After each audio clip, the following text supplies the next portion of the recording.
Banana Q, kamu dyan.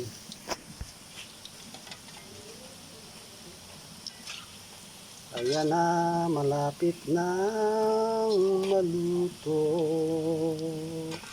Kaya pala umuulan kasi ako'y napakanta. Mga kabady,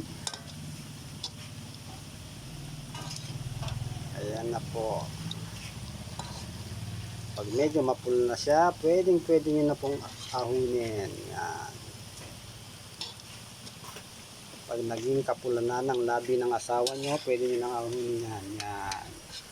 Yan mga kabady, pwede na yan. Yan. Make sure na papatuloy nyo sa isang, yan mga kabady mo. Yan. Pag medyo brownish na siya, pwede na.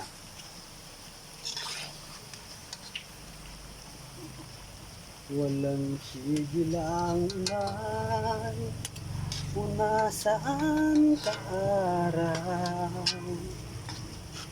Napapakatatuloy mga kabady, no? Yan.